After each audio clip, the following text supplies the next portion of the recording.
بسم اللہ الرحمن الرحیم بسم اللہ الرحمن الرحیم الحمد للہ وکفا وسلام علی عبادہ الذین اصطفى اما بعد۔ عزیز طلبہ، اصول افتاء و آدابہ کی آج ہماری یہ نشست نمبر 52 ہے، اور آج کی نشست میں بھی ہم افتاء کا ایک اہم قاعدہ اور ضابطہ پڑھیں گے۔ یہ ہماری چوتھی فصل ہے، اور چوتھی فصل میں ہم نے تقریباً 8 قواعد یا اصول پڑھ لیے ہیں جو افتاء کے اصول و قواعد ہیں۔ آج ہمارا قاعدہ نمبر 9 ہے، اور قاعدہ نمبر 9 اس حوالے سے ہے کہ جب کسی مسئلے میں ایک سے زیادہ اقوال موجود ہو، ایک سے زیادہ آراء موجود ہو ائمہ مسلک کے، اور ان میں سے کسی بھی ایک قول کو اصحاب ترجیح نے ترجیح نہ دی ہو، تو ایسی صورتحال میں ہم کس قول کی بنیاد پر فتویٰ دیں گے، تو اس حوالے سے یہاں اس اصول کے اندر تفصیل ذکر کی گئی ہے۔ پہلی بات تو یہ ذہن میں رکھ لیجئے کہ ہم نے پہلے ہی پڑھا تھا کہ اصحاب ترجیح نے جس قول کو ترجیح دی ہو اسی پر فتویٰ دیا جائے گا، لیکن اگر اصحاب ترجیح سے بھی ترجیح ثابت نہ ہو کہ انہوں نے کس قول کو ترجیح دی ہے، تو اس طرح کی صورتحال میں پھر کیا ہوگا؟ وہاں یہ ضابطہ لاگو ہوگا، اور اس ضابطے کے اندر 2 ہی صورتیں بیان کی گئی ہیں۔ ضابطہ یہ ہے کہ اذا لم يوجد تصحیح من اصحاب الترجیح فی قول من الاقوال فالواجب حینئذ اتباع ظاہر الروایہ۔ پہلی بات تو یہ ہے کہ جب اصحاب ترجیح سے کسی بھی قول کی تصحیح نہ پائی جائے کہ انہوں نے کس قول کو تصحیح کی ہے اور کس قول کو انہوں نے ترجیح دی ہے، تو ایسی صورت میں ضروری یہ ہے کہ ظاہر روایہ کی اتباع کی جائے گی، اور جو قول ظاہر روایہ میں ہے اسی پر فتویٰ دیا جائے گا۔ ایک بات۔ دوسری بات، وَإِذَا وَقَعَ الْاخْتِلَافُ بَيْنَ الرِّوَایَتَيْنِ وَكُلُّ وَاحِدٍ مِّنْهُمَا ظَاهِرُ الرِّوَایَةِ عُمِلَ بِالْمُتَأَخِّرَةِ مِنْهُمَا زَمَانًا۔ اگر 2 روایتوں میں اختلاف ہو جائے اور دونوں کے دونوں کا تعلق ظاہر الروایہ سے ہو، تو پھر کس قول کو لیں گے؟ تو کہتے ہیں کہ ان میں سے جو زمانے کے اعتبار سے مؤخر ہو اس قول پر فتویٰ دیا جائے گا۔ تو یہ ہے کہ اگر 2 اقوال ہیں، ان میں سے کسی کو بھی ترجیح نہیں دی گئی، تو پھر آپ ظاہر روایہ کو لیں گے، اور اگر 2 اقوال ہیں، دونوں کو ترجیح نہیں دی گئی ہے اور دونوں ہی ظاہر روایہ ہے، تو پھر آپ ظاہر روایہ کی کتابوں کے اندر جس کتاب کے اندر یعنی جس کتاب کی تاریخ بعد کی ہے، جس کتاب کو بعد میں لکھا گیا ہے، اس کے اندر جو قول ہوگا اس کو لیا جائے گا۔ تو یہ ہو گیا اس حوالے سے ضابطہ۔ اس ضابطے کے تحت حضرت نے جو تفصیلات ذکر کی ہے اس کو آپ 4 نکات میں تقسیم کر سکتے ہیں۔ پہلا نقطہ وہی ہے جو اس قاعدے کے اندر بیان کیا گیا کہ بھئی کبھی کبھی ایسا ہو سکتا ہے کہ ظاہر روایہ کی کتابوں کے اندر جو مسائل ہے انہی کے اندر ہی جو ہے وہ تعارض ہو جائے، ایک کتاب کے اندر ایک قول کو ترجیح دی گئی ہو اور دوسری کتاب کے اندر دوسری کتاب کو ترجیح دی گئی ہو، تو پھر کیا کیا جائے گا؟ تو اس کا جواب تو ضابطے میں آ گیا کہ عُمِلَ بِالْمُتَأَخِّرَةِ مِنْهُمَا زَمَانًا، کہ جو ان کتابوں میں سے جو متأخر کتاب ہوگی زمانے کے اعتبار سے اسی کو لیا جائے گا اور اسی کی بنیاد پر فیصلہ ہوگا۔ لیکن اس کے لیے ہمیں کیا دیکھنا ہوگا کہ جو ظاہر الروایہ کی جو 6 کتابیں ہیں ان میں سے کون سی کتاب تاریخ کے اعتبار سے پہلے لکھی گئی ہے اور کون سے بعد میں لکھی گئی ہے، تاکہ ہمیں جو زمانے کے اعتبار سے متاخر کتابیں وہ بھی معلوم ہو جائے، اور تبھی ہم یہ فیصلہ کر سکیں گے۔ تو حضرت نے لکھا ہے کہ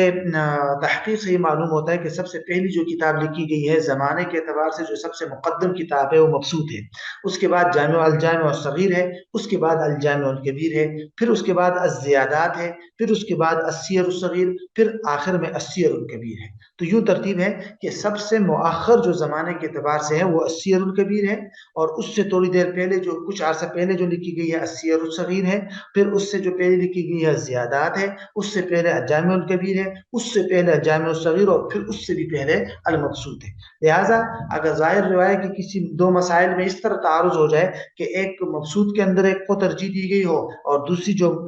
دوسرا مسئلہ ہے وہ الجامع الصغیر میں ہے، تو آپ الجامع الصغیر کو ترجیح دیں گے، یا الزیادات میں ہے تو آپ الزیادات والے کو ترجیح دیں گے۔ یہ تو ہو گئی پہلی بات کہ ظاہر روایہ کے تاریخیں کتابوں کی کون سی ہے۔ دوسری بات یہاں یہ ذکر کی گئی ہے کہ جن کتابوں ظاہر روایت میں سے جن کتابوں میں الصغیر کا لفظ آیا ہے وہ امام ابو یوسف کی طرف سے بھی ان کتابوں کی تائید کی گئی ہے، اور جن کتابوں میں الکبیر کا لفظ آیا ہے وہ امام ابو یوسف پر نہیں پیش کی گئی، اور اس کے حوالے سے امام ابو یوسف رحمۃ اللہ علیہ کی تائید حاصل نہیں ہے۔ یہ بات پہلے بھی ہم پڑھ چکے ہیں، اور یہ بات بھی ہم پڑھ چکے ہیں کہ امام محمد کی 6 کتابوں جو ظاہر روایت کی کتابیں ہیں اس میں سے سب سے زیادہ پسند امام ابو یوسف کو وہ الجامع الصغیر کی کتاب تھی، اور وہ سفر و حضر کے اندر الجامع الصغیر کو اپنے پاس رکھتے تھے، اور انہوں نے کہا تھا کہ بھئی الجامع الصغیر میں امام محمد نے سارے مسائل تو مجھ سے اچھی طریقے سے روایت کر کے جمع کیے ہیں، البتہ 6 مسائل ایسے ہیں جو امام محمد جو ہے بھول گئے ہیں اور انہوں نے غلطی سے ذکر کیے ہیں، وہ کہتے تھے کہ بھئی اس میں میرا قول وہ نہیں ہے جو انہوں نے ذکر کیا ہے، میرا جو رائے ہے وہ دوسری ہے، جو علامہ ابن نجیم نے البحر الرائق میں باب الوتر والنوافل کے تحت پڑھا ہے۔ بہرحال ان 6 مسائل کے اندر کون سے مسئلے پر جو ہے وہ فتویٰ دیا جائے گا؟ وہ جو 6 مسائل ہے کہ جس میں امام ابو یوسف امام محمد کا اختلاف ہوا، ان 6 مسائل میں کس کے قول کو ترجیح دی جائے گی؟ تو اس حوالے سے پھر علماء کی آراء مختلف ہو گئی ہے۔ بعض علماء نے کہا کہ اس سلسلے میں امام محمد رحمہ اللہ کی رائے کو لیں گے، اور بعض نے کہا کہ امام ابو یوسف رحمۃ اللہ علیہ کی رائے کو لیں گے۔ ہر ایک نے پھر دلائل بھی پیش کیے ہیں۔ مثال کے طور پر انہوں نے لکھا ہے کہ بھئی جب امام ابو یوسف نے خود انکار کر دیا تو بس روایت باطل ہو گئی، اب کیسے اس روایت کو امام محمد کی رائے کو درست کہا جا سکتا ہے؟ کچھ حضرات نے کہا کہ امام محمد کی رائے کو ترجیح دیں گے، انہوں نے 3-4 وجوہات ذکر کی ہے۔ مثال کے طور پر پہلی وجہ انہوں نے ذکر کی ہے کہ اصول حدیث میں یہ ضابطہ ہے کہ اگر مروی عنہ جو ہے وہ بھول جائے تو اس سے روایت باطل نہیں ہوتی، اور یہاں مروی عنہ امام ابو یوسف ہے، لہذا جب وہ بھول گئے تو یہ روایت باطل نہیں ہوتی۔ اس پر حضرت نے رد کیا ہے کہ امام ابو یوسف تو بھولے نہیں ہے، انہوں نے انکار کیا ہے، انہوں نے یہ نہیں کہا کہ میں بھول گیا ہوں، انہوں نے انکار کیا ہے اور کہا ہے کہ امام محمد سے غلطی ہوئی ہے، تو اس لیے وہ ضابطہ یہاں جاری نہیں ہو سکتا۔ دوسری وجہ انہوں نے یہ بیان کی ہے، جنہوں نے امام محمد کے قول کو ترجیح دی ہے، انہوں نے کہا ہے کہ امام محمد نے خود کہا کہ بھئی حفظتها ونسیہ، کہ مجھے یہ تو یاد ہے لیکن امام ابو یوسف جو ہے وہ بھول گئے، اور یہ بھی ممکن ہے کہ امام محمد جو ہے انہوں نے خود امام صاحب سے وہ روایتیں جو ہے وہ لی ہو بلا کسی واسطے کے، تو اس لیے ان کی رائے کو لیں گے۔ اور اسی طرح یہ بھی ممکن ہے، تیسری وجہ یہ بیان کی گئی ہے کہ ممکن ہے امام محمد نے ان مسائل کی تخریج جو ہے وہ خود کی ہو امام صاحب کے اقوال پر، بہرحال۔ اور یہ وجہ بھی بعض حضرات نے ذکر کی ہے کہ امام محمد کی جو وجہ ہے وہ قول ہے جو وہ استحسان پر مبنی ہے، اس لیے اس کو اختیار کیا جائے گا۔ بہرحال یہ تو ہو گئی ان 6 مسائل کے اندر علماء کی آراء۔ آخری بات جو حضرت نے ذکر کی ہے اس قاعدے کے تحت وہ یہ ہے کہ بھئی اس کے علاوہ بھی کچھ ایسے قواعد اور ضوابط ہیں جن سے بطور استئناس افتاء کے وقت آپ مدد لے سکتے ہیں۔ مثلا علماء نے لکھا ہے کہ عبادات میں مطلقاً امام ابو حنیفہ کے قول کو اختیار کیا جائے گا، قضاء کے اقوال میں قضاء کے مسائل میں مطلقاً امام ابو یوسف کی رائے کو اختیار کیا جائے گا، ذوی الارحام کی وراثت کے مسائل میں امام محمد کی رائے کو اختیار کیا جائے گا۔ چوتھا ایک ضابطہ یہ بھی ہے کہ لا يعدل عن الدراية اذا وافقتها الروایہ، کہ جب درایت اور عقلی دلیل کے موافق روایت مل جائے اور نقلی دلیل مل جائے تو اس سے کبھی اعراض نہ کرے آپ، یہ بھی ایک اہم ضابطہ ہے۔ اسی طرح ایک ضابطہ یہ بھی ہے کہ اگر کسی مسلمان سے کوئی ایسا جملہ صادر ہو جائے کہ جس جملے کا کوئی ایسا جائز محمل اور اطلاق ممکن ہے کہ جس میں کفر نہ ہو، اگرچہ اس میں کفر کا بھی احتمال ہو، تو وہاں پر آپ کفر کا فتویٰ نہیں لگائیں گے، اگرچہ روایت ضعیفہ ہی کیوں نہ ہو، لیکن آپ وہاں پر اس کے عدم کفر والے قول کو کی احتمال کو ترجیح دیں گے۔ اسی طرح ایک چھٹا ضابطہ یہ بھی ہے کہ جو متون معتبرہ میں ہو اس کو آپ مقدم رکھیں گے شروح کے مقابل میں، اور متون معتبرہ کون سی ہے؟ وہ کئی بار آ چکی ہے، قدوری ہے، المختار ہے، نقایہ ہے، وقایہ ہے، کنز ہے، ملتقى ہے، وغیرہ وغیرہ۔ اور آخری نقطہ وہی ہے کہ سارے جو بھی آپ پڑھ رہے ہیں یہ ضوابط کلیہ نہیں ہے، اور یہ مختلف احوال میں یہ تمام احوال میں جاری نہیں ہو سکتے، استئناس لے سکتے ہیں، مفتی ان سے فائدہ لے سکتا ہے، اس میں غور و فکر کر کے مختلف اقوال کو ترجیح دے سکتا ہے۔ بہرحال بنیادی بات وہی ہے کہ اس کے لیے ذوق صحیح اور ملکہ فقہیہ کی ضرورت ہے، جو ایک طویل مشق کے بغیر حاصل نہیں ہو سکتا جب تک کہ انسان افتاء کے کام میں ایک طویل مشق سے کام نہ لے۔ تو بہرحال یہ ہے قاعدہ نمبر 9۔ قاعدہ نمبر 9 کا ضابطہ تو ہم نے پڑھ لیا تھا، اب یہاں سے ہم اس کا ذرا ترجمہ دیکھ لیتے ہیں۔ حضرت فرماتے ہیں علماء یا قول اختلاف ہو، فرماتے ہیں کہ کبھی کبھی ظاہر روایت کے درمیان بھی اختلاف واقع ہو جاتا ہے، تو اس وقت اس کتاب کو لیا جائے گا جس کی تعلیف بعد میں ہوئی ہے، اور اس کی مخالف روایت ایسی ہو جائے گی گویا کہ اس سے رجوع کر لیا گیا، لہٰذا ان 6 کتابوں کی تاریخ جاننا لازم ہے۔ حضرت فرماتے ہیں کہ ہم نے پہلے بھی ذکر کیا تھا کہ ان کتابوں میں سب سے پہلی جو کتاب لکھی گئی ہے وہ مبسوط ہے، پھر جامع الصغیر ہے، پھر الکبیر ہے، پھر زیادات، پھر السیر الصغیر، پھر السیر الکبیر. اور اگر مبسوط اور زیادات کے درمیان تعارض ہو جائے تو اس روایت کو لیا جائے گا جو زیادات کے اندر ہے، کیونکہ وہ متاخران ہے اور بعد میں لکھی گئی. وَيَنبَغِي، اور فرماتا ہے کہ مناسب یہ ہے کہ یہاں یہ بات بھی جان لی جائے کہ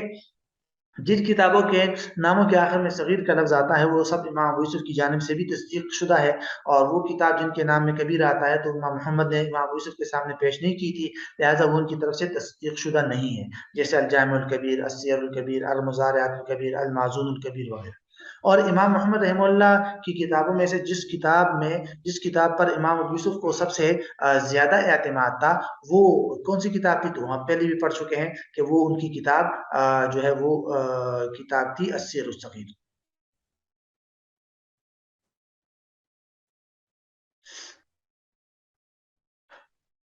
وہ السیر الصغیر نہیں، معذرت، وہ ہے الجامع الصغیر. تو وہ الجامع الصغیر جو سفر و حضر کے اندر وہ اپنے سامنے رکھتے تھے. کہتے ہیں کہ یہ امام محمد رحمہ اللہ امام ابو یوسف کے حکم پر لکھی تھی، اور اس کتاب کے تعارف میں ہم پہلے پڑھ چکے ہیں کہ امام ابو یوسف اس کتاب کو سفر و حضر میں ساتھ رکھتے تھے، اور انہوں نے اس کتاب میں کسی چیز سے ناواقفیت کا اظہار نہیں کیا تھا سوائے 6 مسائل کے جن کو امام محمد کی کتنے امام ابو حنیفہ سے روایت کی غلطی قرار دیتے تھے. امام محمد ابو یوسف فرماتے ہیں کہ یہ غلطی ہوئی ہے، اور یہ 6 مسائل وہ ہے جو امام علامہ ابن نجیم نے البحر الرائق کے باب الوتر والنوافل میں نقل فرمائے ہیں. مشائخ حنفیہ جو ہے وہ ان میں سے اختلاف ہوا ہے کہ ان 6 مسائل میں سے کس کے قول کو ترجیح دی جائے گی. بعض نے امام محمد کے قول کو اور بعض نے امام یوسف کے قول کو ترجیح دی. بعض ان کی مخالفت کر کے امام یوسف کے قول کو اس لیے ترجیح دیتے ہیں، امام محمد کے قول کو ترجیح، امام ابو یوسف کے قول کو ترجیح اس لیے دیتے ہیں، وہ کہتے ہیں امام محمد نے یہ اقوال امام ابو یوسف نے روایت کیا ہے، لہٰذا جب امام ابو یوسف نے انکار کر دیا تو ان کی روایت باطل ہو گئی، جب روایت باطل ہو گئی تو امام ابو یوسف کے قول کو ترجیح دیں گے. لیکن اکثر مشائخ نے امام محمد کے قول کو ترجیح دی ہے، اور انہوں نے کئی وجوہات ذکر کی ہے. مثلا الوجہ الاول، پہلی وجہ نے ذکر کی ہے کہ اصول حدیث میں یہ بات معلوم ہو چکی ہے کہ مرویانوں کا اپنی روایت کو بھول جانا اس روایت کو باطل نہیں کرتا جب راوی جو ہے وہ ثقہ ہو. لیکن اس قاعدے حضرت فرماتے ہیں کہ اس قاعدے کا زیر بحث مسئلے میں جاری ہونا مشکل ہے، کیونکہ یہ قاعدہ تب جاری ہوتا ہے جب مرویانو بھول جائے، مگر جب مرویانو یہ تصریح کر دے کہ اس نے اس کے برخلاف روایت کی ہے تو اس پر اظہار یقین بھی کرے تو تب یہ قاعدہ نہیں چلتا. اور ان 6 مسائل میں یہی صورتحال ہے. امام ابو یوسف نے اپنے بھولنے کا اعتراف نہیں کیا اور امام محمد کی روایت کے خلاف روایت پر اعتماد کا اظہار کیا. اس طرح دوسری وجہ انہوں نے جو امام محمد کی رائے کو ترجیح دیتے ہیں، دوسری وجہ کیا ہے، وہ کون سی بیان کرتے ہیں؟ دوسری وجہ امام محمد فرماتے ہیں امام محمد نے امام ابو یوسف پر انکار کیا اور فرمایا کہ حفظتها ونسیہ، تو ان کا یہ پختہ یقین دلالت کرتا ہے کہ انہوں نے یہ مسائل امام ابو حنیفہ سے بلا واسطہ بھی سنے ہیں. تو اگر ان کی روایت بواسطہ امام ابو یوسف باطل ہو گئی تو امام ابو حنیفہ سے بلا واسطہ روایت ثابت ہو گئی. الوجہ الثالث، یہ ممکن ہے کہ امام محمد نے ان مسائل کی تخریج امام ابو حنیفہ کے اصول پر کی ہو اور تب امام ابو یوسف کا انکار اس پر انداز نہیں ہوگا. تو یہ تو تیسری وجہ ہو گئی. الوجہ الرابع، یہ تو اس میں نہیں ہے. الوجہ الرابع، چوتھی وجہ مشائخ حنفی نے ذکر کیا کہ امام محمد کی روایت استحسان اور امام یوسف کی روایت قیاس پر مبنی ہے اور استحسان کو قیاس پر ترجیح دی جائے گی. بہرحال فرماتے ہیں اب تک باوجود اس کے کہ جو وجوہات ترجیح اب تک ہم پڑھ چکے ہیں، اس کے برخلاف اگر کوئی ایسا مسئلہ ہو جن میں صاحب ترجیح کی طرف سے کسی قول کی ترجیح نہ ہو تو ظاہر روایت پر فتویٰ دیا جائے گا، یہ ہم پڑھ چکے ہیں. اور علامہ ابن عابدین نے کچھ اور ضوابط بھی ذکر کیے ہیں جن سے اس جو ہے افتاء کے وقت مدد لی جا سکتی ہے. مثال کے طور پر وہ یہ 6-7 ہیں، ذرا اس کا ترجمہ دیکھ لیجئے. فرماتے ہیں عبادات میں مطلق امام صاحب کے قول کو لیا جائے گا، قضاء کے مسائل میں امام یوسف کے قول کو لیا جائے گا. نمبر 3، ذیل ارحام کے رشتوں کی وراثت بنانے میں کہ مسئلہ امام محمد کے قول کو لیا جائے گا. نمبر 4، جب جو ہے عقل کے موافق نقل آ جائے تو اس سے نہیں ہٹا جائے گا. نمبر 5، جب تک مسلمان کے کلام کو صحیح معنی پر محمول کرنا ممکن ہوگا اس کی تکفیر نہیں کی جائے گی. اسی طرح اگر کسی کے کفر میں اختلاف بھی ہو تو بھی اس کی تکفیر نہیں کی جائے گی اگرچہ عدم تکفیر والی روایت ضعیف ہو. نمبر 6، اگر جو روایت متون معتبرہ میں ہو وہ شروح پر مقدم سمجھی جائے گی اور جو شروح میں ہو وہ فتاوی پر مقدم سمجھی جائے گی. اور متون معتبرہ کون سی ہے؟ یہ ہم پہلے بھی کئی بار پڑھ چکے ہیں. متون معتبرہ میں قدوری آتی ہے اور مختار، نقایا، وقایا، کنز اور منتقى، اور بخلاف متن الغرب کے جو ملا خصوص رحمہ اللہ کی ہے کہتے ہیں اس کو، اور متن التنویر رحمہ اللہ، کیونکہ اس کے اندر بہت سارے مسائل جو ہے وہ فتاوی کی بھی ہے، وہ اس لیے وہ متون معتبرہ میں سے نہیں آتے. بہرحال آخری نقطہ یہ ہے کہ یہ لیکن یہ ضوابط بھی قواعد کلیہ نہیں ہے جو ہر حال میں لاگو ہو. یہ بات کسی ایسے شخص پر پوشیدہ نہیں ہو سکتی جس نے مسائل کو دیکھا ہو. ان کو صرف اس سے ذکر کیا گیا ہے کہ ان سے مدد لی جا سکتی ہے، ورنہ اصل بات جسے ایسی صورت میں اختیار کیا جائے گا جیسے کہ ہم 8ویں قاعدے میں بھی بتا چکے ہیں، ایسے عمل کے فقہیہ اور ذوق صحیح کی طرف رجوع کرنا ہی ہے جو ماہر فقہاء اور مفتیان کرام کے پاس طویل مشق اور ان کے پاس رہے بغیر حاصل نہیں ہو سکتی. تو بہرحال یہ ہم جو ہے وہ یہ قاعدہ بھی ہمارا مکمل ہو گیا. اس کے بعد اگلی نشست میں انشاءاللہ ہم اگلا قاعدہ پڑھیں گے.